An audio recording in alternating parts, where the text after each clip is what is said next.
Hi, and welcome to another story time brought to you by ABC Read Inc., in which we are here to help develop and nurture that love of reading in every child. Did you know when you read aloud to children, it helps to develop background knowledge, which will help them make sense of what they hear, see, and read? That's right. So please remember to read to your children at least 20 minutes a day. And that's what I'm here today to do for you all again. Look at this book. Awesome. You see the cover of this book? Wow, awesome. You see the pictures? So wonderful. And the title of this story is called Bippity Bop Barbershop by Natasha Anastasia Tarpley. The illustrator is E.B. Lewis. I'm going to put this book down for a minute, and I'm going to show you all something.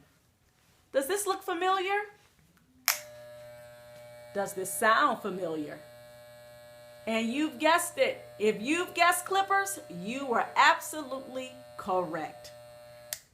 How many of you have been to a barbershop? I'm pretty sure a lot of you young boys have been to the barbershop with your dads, or even sometimes with your moms. And when you look at the cover of this book, I know you've guessed it, he is at the barbershop. So let's find out what Bippity Bop Barbershop is all about.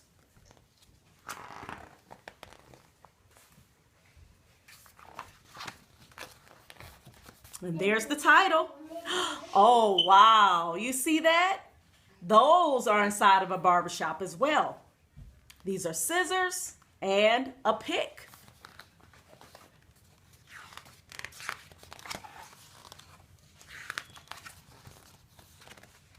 Early Saturday morning, Daddy comes to wake me with our secret knock. Bippity bop bop, bippity bop bop. You up, little man? Daddy pokes his head into my room.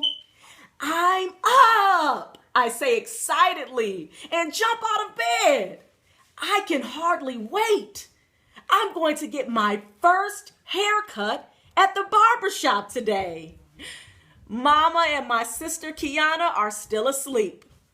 Daddy and I have the house all to ourselves. Quietly, Daddy and I dress in matching blue jeans and gym shoes, then head outside. We turn onto Main Street and stop at Jack's Sweet Shop. Daddy orders us a gooey cinnamon roll and black coffee and a glazed donut and chocolate milk for me. Miles is getting his first haircut at the barbershop today, Daddy tells Mr. J. Is that so? Mr. J asks, leaning over the counter. I nod yes. This calls for a celebration. I'll make your milk a double. Mr. J pours chocolate milk into a tall cup. Be brave, little man, he says as he hands it to me. We eat as we walk. Up ahead, I see the green and yellow awning and the white letters on the window that say, Seymour's Barbershop. Next to the door is a short white barber's pole. It has red stripes, which curl and swirl around it like strange fish swimming in a sea of white. And there's Mr. Seymour in the window with his wild gray hair, dusting off his big shiny chair. Mr. Seymour has been Daddy's barber since Daddy was a kid like me. Now he'll be my barber too.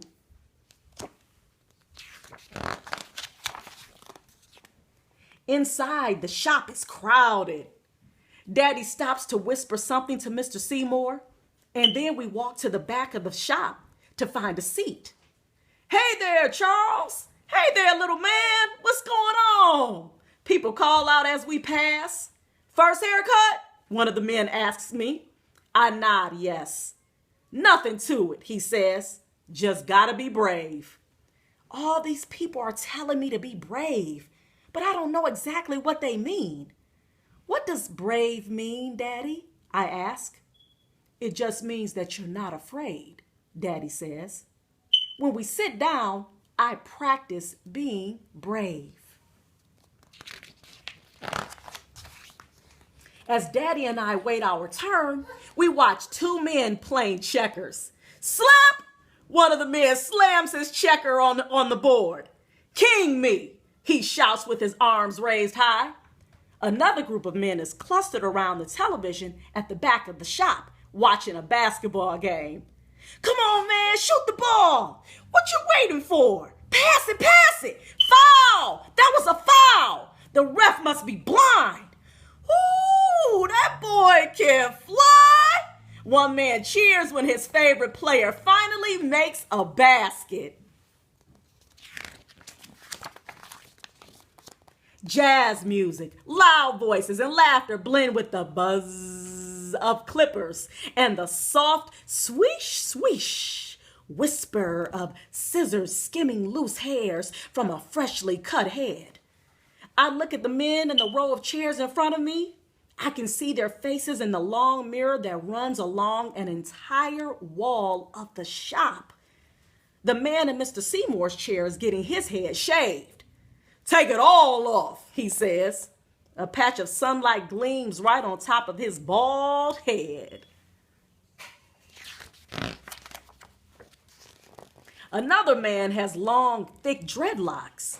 He's getting a shave with a straight razor. When he leans all the way back in the chair, his locks almost touch the floor. The next man is getting his hair cut low all around. The clippers go back and forth, dipping and gliding across his head, making smooth waves that ripple through his hair. In the last chair, there's a kid, a little older than me, getting his big curly afro trimmed, just a little off the sides, he says. But none of the styles I see look like me. After a while, Mr. Seymour points towards Daddy and me and calls my name. Me? I look at Daddy and then at Mr. Seymour and then at Daddy again. You go first, Miles, he says, and pats me on the shoulder. Be brave, little man. I can hear my heartbeat in my ears and my knees feel wobbly, but I stand up and walk over to the chair. Mr. Seymour helps me up. The chair is so high. Then he drapes a big wide cape over me to catch the loose hairs. What style would you like for your first haircut, little man? Mr. Seymour asks. I shrug my shoulders. I don't know. Hairstyles. Mr. Seymour shows me a poster hanging on the wall with pictures of all kinds of different styles, but I still don't see any that look like me. I take one more look around the shop, and when I see Daddy, I know right away which style I want. Cut low on top and shaved clean all around, just like his. I whisper to Mr. Seymour, and he goes to work. Mr. Seymour takes out his pick. He picks my hair until it is fluffy and stands up high. Then with scissors, he begins to cut my hair, just like Mama used to do at home. But when he finishes with the pick and scissors, I hear him turn the clippers on. My heart starts beating fast again. Will the clippers hurt? What if Mr. Seymour accidentally cuts off my ear? The loud buzzing noise is coming closer. Then I feel a tickle creeping up the back of my neck. I get so scared. I duck down as low as I can go in the chair and throw the cape over my head. I peek out from under the cape when Mr. Seymour turns the clippers off. Daddy is squatting beside me. I tried to be brave, but I didn't know how. I say with tears in my eyes.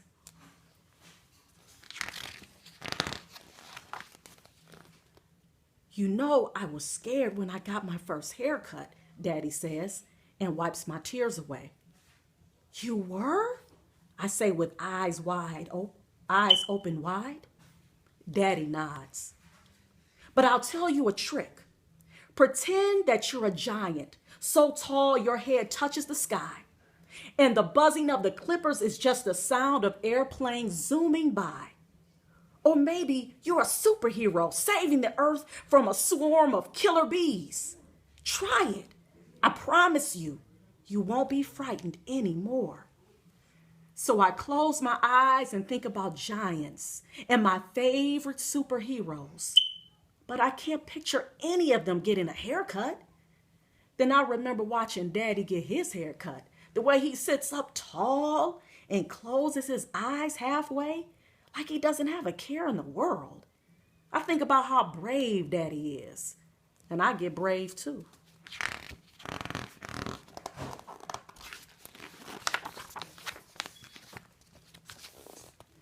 When Mr. Seymour turns the clippers back on, I imagine that I have Daddy's long legs and wide shoulders. I sit up straight like Daddy, though I still squeeze the arms of the chair tightly. And when Mr. Seymour is through, there's a brand new me staring back from the mirror. Mr. Seymour rubs a dab of sweet-smelling blue aftershave on my face and the back of my neck. It feels like a cool breeze. Then he dips a brush in powder and gently sweeps it over my head and neck. Daddy takes his seat in Mr. Seymour's chair, and when Mr. Seymour asks him, now he wants his hair, Daddy says that he wants a haircut just like mine. Daddy wants to look like me. When Mr. Seymour is finished, Daddy and I smile at each other in the mirror. You sure we're not twins? Daddy asks, raising one eyebrow.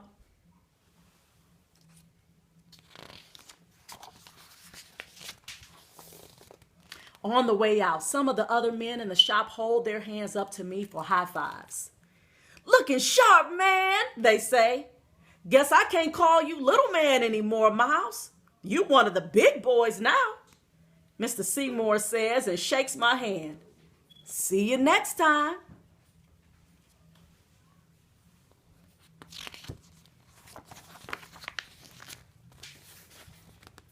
I hum a happy, proud song as we leave Mr. Seymour's shop.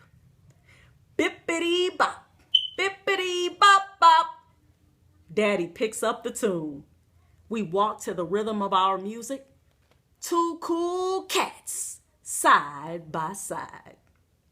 Bippity bop, bippity bop, bop, bop. Barbershop. All right. I hope you all enjoyed that story. And I'm pretty sure a lot of you young boys out there can relate going to the barbershop. And remember, please keep reading at least 20 minutes a day.